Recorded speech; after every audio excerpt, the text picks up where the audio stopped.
Part 2, set business goals. Okay, strategize to maximize your income. Please go to the person who invited you for you to strategize your system. I suggest you talk to your upline, talk to the upline of your upline, and strategize on how you will become successful in this business and how you will make your move. Okay, let's go to the next, part 2, act the part. Things that you should avoid doing. Let's discuss this one by one. Number 1, pakibasa pong sabay-sabay. Avoid the cuddling system. It's okay for you to help your new partners. Okay lang naman samahan nyo sila eh. Pero there should be a point in time na sila na dapat ang magpe-present on their own. Huwag nyo po silang sanayin na pag may presentation, ikaw lagi ang kasama. Baka 1 year na sila rito, ikaw pa rin ang hinahanap. Eh paano kung may ibang appointment? Ibig sabihin, hindi na nila kaya magtrabaho? Never spoil your partners. Remember, you are independent business distributors. You should be independent. At start, aalagaan ka namin. Para kayong batang tinuturuan namin maglakad eh. Pero pag naturuan na namin kayo maglakad, dapat mag-isa ka na maglakad, di ba? Alalayan ka namin simula kasi baka madapa ka eh. Pero pag marunong ka na lumakad, walk on your own. And eventually, baka nakita namin, tumatakbo ka na. Pero kung habang buhay, aakayin ka namin, paano pag nawala kami? Dapa ka. Clear? Maliwanag mga kapatid, avoid the cuddling system. Number 2, don't give seminars for more than 50 people without 10% or 20% of them being trained to explain the needs of the potential business partners. Ito po, some people kasi, like 2 days ago, someone asked me, Joey, may na-invite ako, isang buong barangay. Kaya rin mag-invite ng 100 nung barangay captain. Sabi ko, alam mo, excited ako para sa'yo. Pero hindi effective. Bakit? Eh, paano pag nag-present tayo sa 100 tao? After the presentation, sino mag-entertain ng question? Ikaw lang nakakaalam eh. Eh, paano kung may nagtanong ng isang tanong na medyo poisonous na question? Maybe valid, maybe hindi. Pero what if nagtanong ng isang bagay na hindi maganda? Do you think yung 100 people, ubos yun? Oo naman. O, ito pa tanong. What if excited yung 100? Pag umuwi kaya tayo rito sa Manila, sino tututok sa 100? Oo nga, no? Ang point lang is, before you conduct a big presentation, keep it a point na dapat, bago mo simulan yon, meron ka ng mga leaders na na-spot sa organization na yon. Clear? Let's go to the next. Never entertain questions during meeting proper, as I mentioned to you a while ago. Bakit po? Some of the audience might say wrong things, okay, that will pollute the mind of the audience. Huwag na po kayong mag-entertain ng questions. Baka humaba yung presentation, baka masira pa yung flow. Maliwanag? Next, never go to a faraway place without identifying a leader. It's just the same yung in-explain ko sa inyo kanina. One time, a partner of mine, si Chinky yun. Chinky na imbita yata sa isang probinsya. Sabi sa kanya, Chinky, punta tayo ron, may 50 people. May 50 tayong audience, excited. Sama naman si Chinky. May 50 nga, tama. Sa isang auditorium may 50. May 50 chairs. 2 lang ang tao. Si Chinky tsaka yung nag-invite sa kanya. Okay? Bakit? Nagkaganon. Kasi hindi mo na nag-spot ng leader eh. Hindi porkit marami kang kamag-anak doon sa lugar, eh okay na. Well, sa akin may nangyari din ganon. Pero mas masaya kumpara sa nangyari sa kanya. Pumunta ako sa Iloilo. Nagpa-ads pa kami. First presentation, 100 ang dumating. Galing. Tuwan-tuwa kami. Umuwi na ako Manila. Pag uwi kong Manila, wala akong na-train. Ano nangyari sa 100? Wala rin. Right? Anong pagkakaiba namin nung kay Chinky? Ang pagkakaiba namin, may audience ako. Pero ano yung bottom line? Pareho kami. Wala nangyari sa grupo. Anong kailangan yung gawin? Kung meron kang gustong puntahan probinsya, I suggest look for leaders. At least 5 serious people.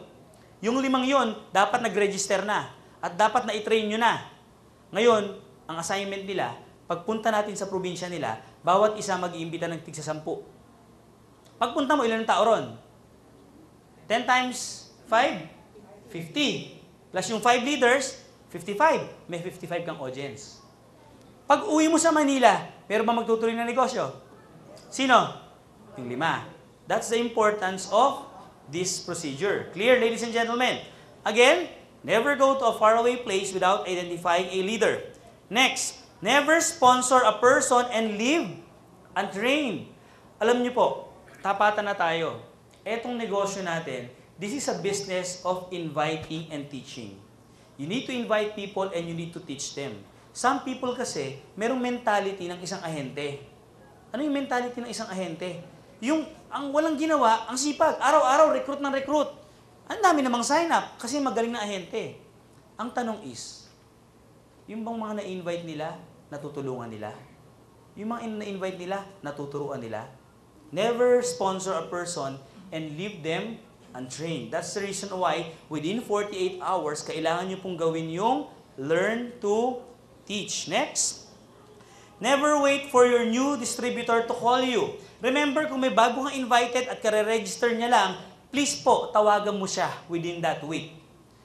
Eto po mga kapatid you will call them to find out kung ano yung nangyayari sa kanila. Kasi sometimes, may iba sa atin, hindi ko naman masasabing makulit. Sinabihan mo na nga na never talk to anyone unless you are trained. Yun nga lang, minsan sobrang excited May nakakausap para ibang tao. And let's face it, most of the time, yung mga kausap niyan, baka siraan pa yung ginagawa niya. Naku, racket siya, huwag kang maniwala dyan. Kung first time yung partner mo sa ganitong negosyo, at ganun kaagad yung taong na-encounter niya, okay, frustrated na yon. And that's the reason why you should call them every now and then. Tatawagan nyo sila para kamustahin. Maliwanag? Okay, you are calling them, kamusta? Okay? May mga questions ka ba? How can I help you? Nagawa mo na ba yung name list mo? Tulungan na kita. Tawagan nyo po sila. Maliwanag? Kasi pag hindi mo tinawagan yan at naka-encounter yan ng mga negative people, hindi mo na mamimit yan taong yan. Never ever ask or probe your business partner. Anong ibig sabihin nun? Mga kapatid, tayo po ay hindi mga manager na naghahanap ng mga ahente.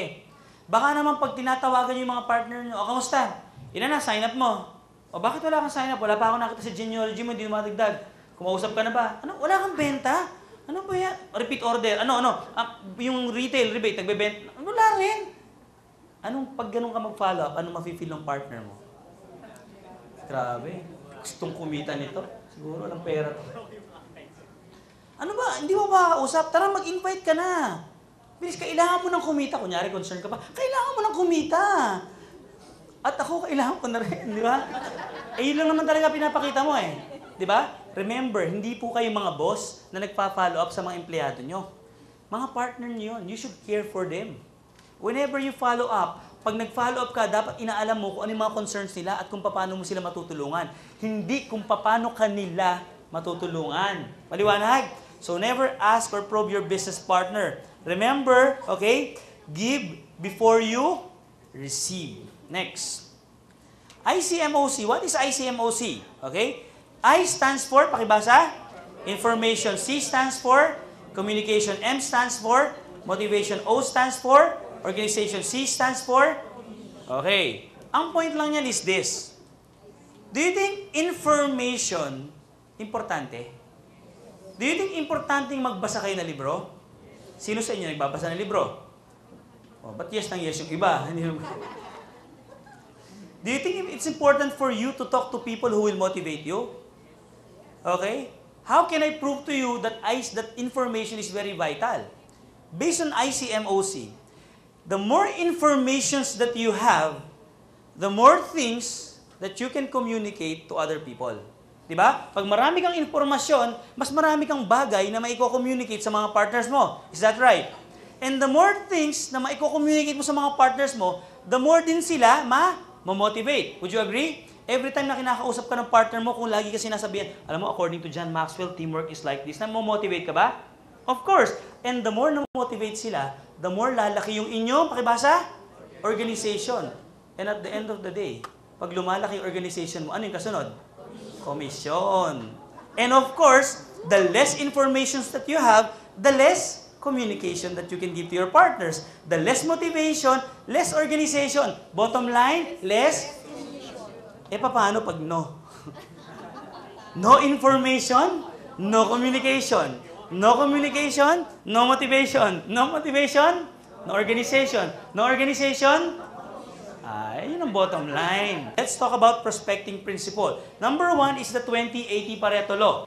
Out of 10 people na kakausapin mo, only 2 will say yes and 8 will say no. But don't worry because those 2 people will give you 80% of your business. Pag nag-invite ka ng 10 tao, ilan ang attend? pag may na-sign up kang, pag meron kang pinresentang